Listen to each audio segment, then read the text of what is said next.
A not-for-profit market economy, on the other hand, would have the key purpose of social benefit, of meeting people's needs and even meeting environmental needs. And so that difference in purpose really changes the structure of the economy and accordingly the outcomes and the consequences of the economy. We would have much more equality in a not-for-profit type of economy because we wouldn't have private owners accumulating wealth from businesses, and we wouldn't have the built-in incentive to keep wages low. There wouldn't be a built-in incentive to expand the consumption and production constantly to deliver profit to owners.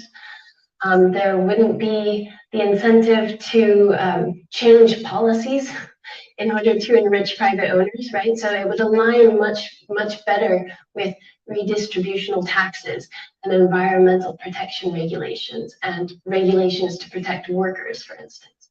So it could actually serve to solve a lot of the problems that we're facing today in a very systemic way by changing the goal and structure of the economy.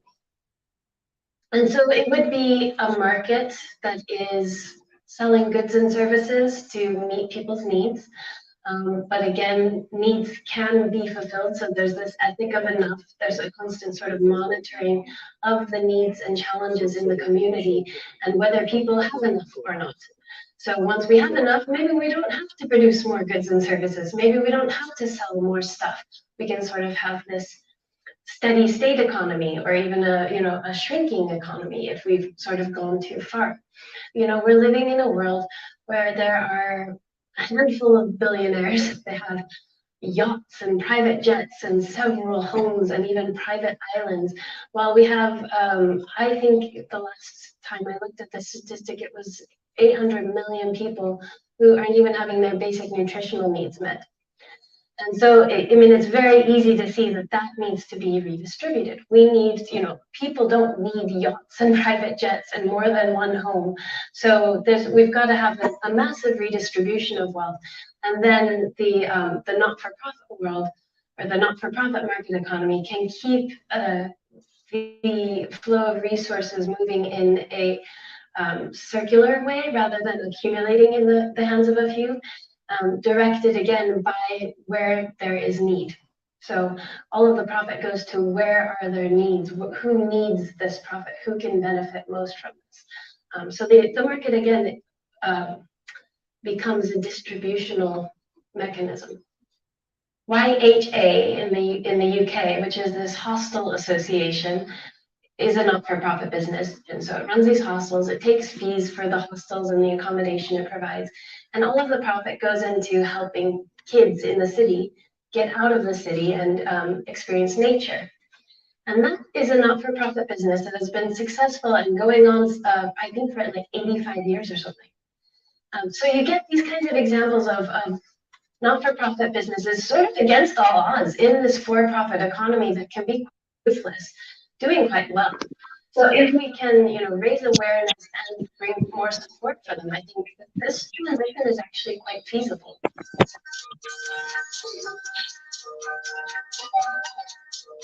The first one is sort of the softer level of raising awareness and building up social momentum. So we should have discussions about this, about the not-for-profit world economy, about alternative economic models. We should spread the information, raise awareness, have these discussions, create social momentum. Because the more social momentum we have, the more we can pressure economic actors and policymakers to move in the direction that we need them to.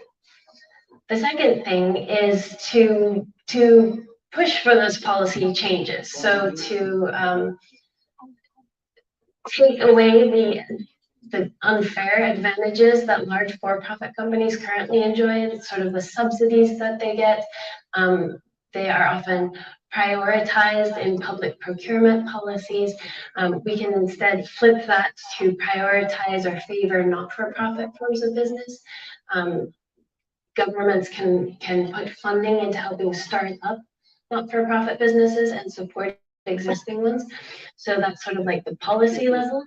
And the third one is to support existing not-for-profit efforts, because there are already a lot of not-for-profit businesses that already exist. There are a lot of social entrepreneurs that would like to start not-for-profit types of business, but they're not sure if they can or how they can. So we can support them by identifying them, mapping out the not-for-profit businesses in our communities, shifting our consumption to support them wherever we can, and working for them, maybe even volunteering with them and raising awareness about them.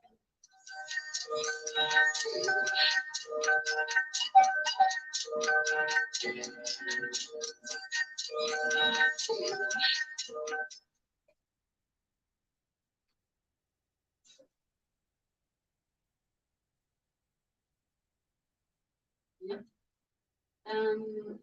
Okay, so that was a short introduction to the not-for-profit world model that Jennifer Hinton was co-creator of this model. And you're a researcher in ecological economy and sustainability science.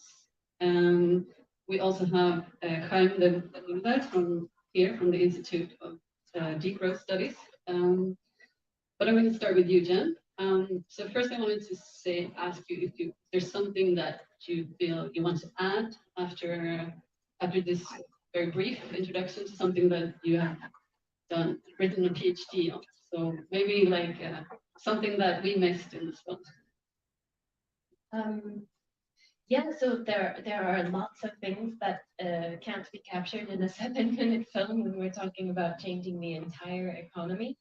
But I mean, one of them would be a question that often comes up is what is the role of the government in this economy? Because I focus a lot on talking about businesses and changing the market.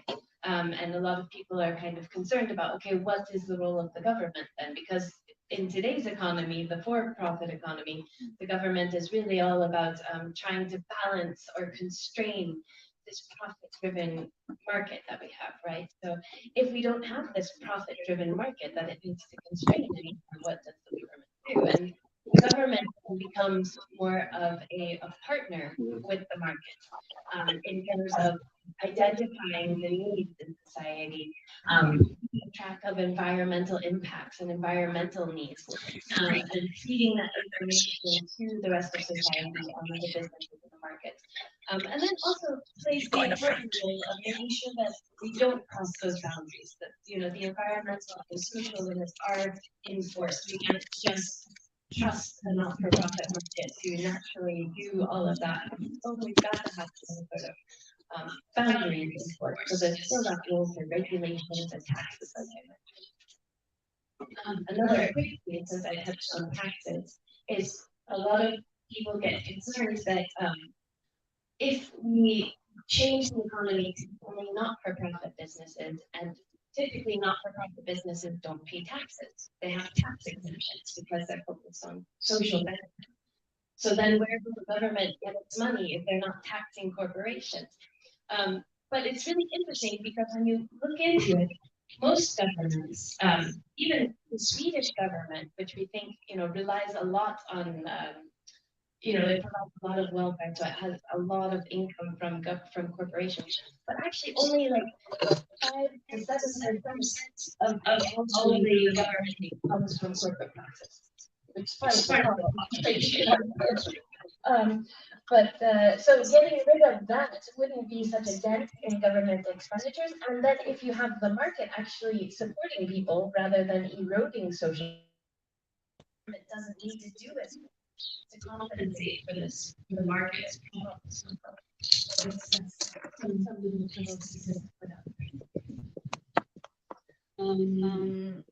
Yeah. So I just wanted to you just recently started working here at Lund University with a new research project about degrowth. So maybe you could just, I know it's just recently started, but you haven't really gotten so far, and maybe you can just tell us a little bit about what it's about.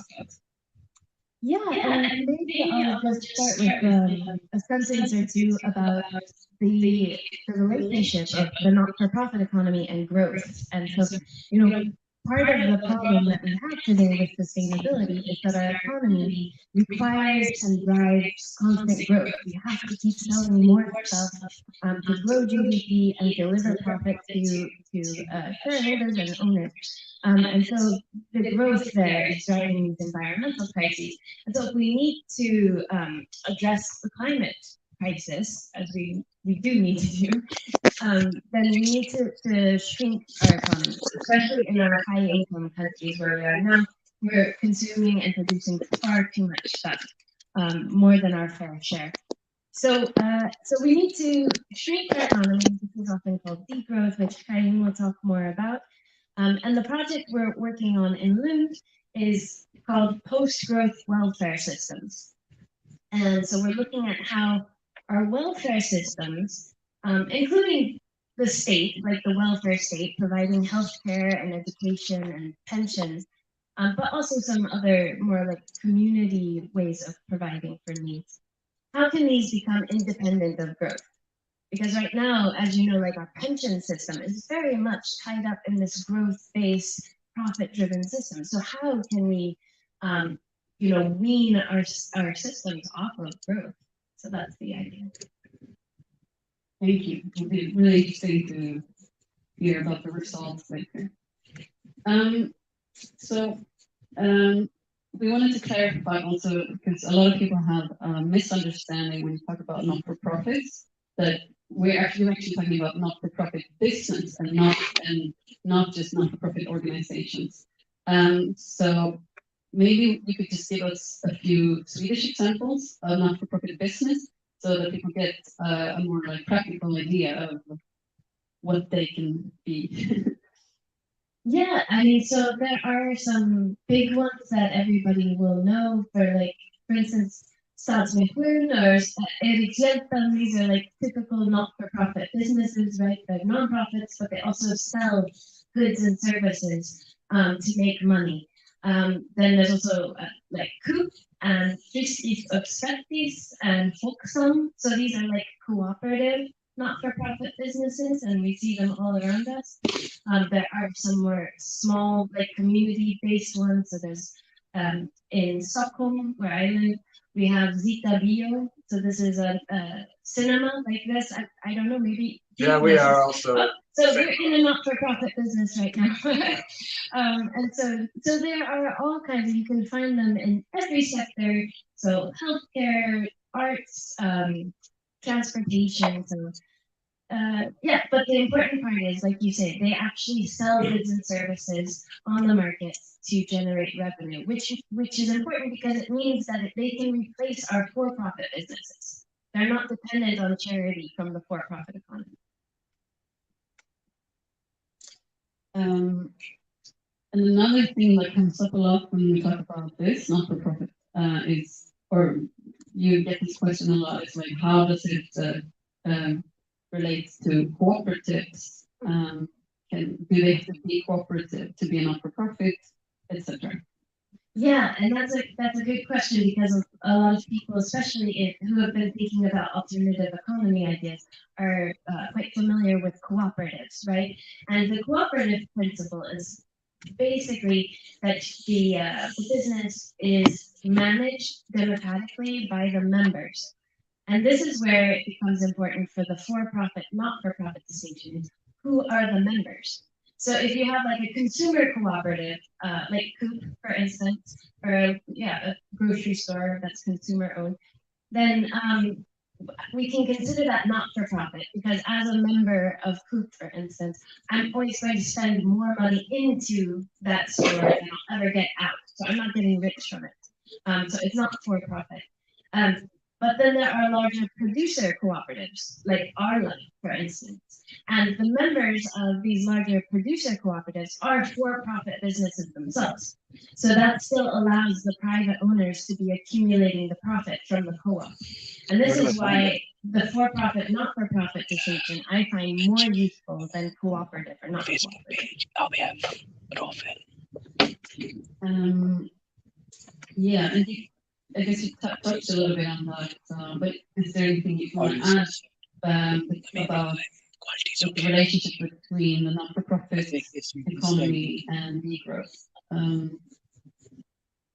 No, I think I kind of clarified it earlier. Maybe just say that the not-for-profit type of economy wouldn't guarantee degrowth and it wouldn't guarantee environmental sustainability.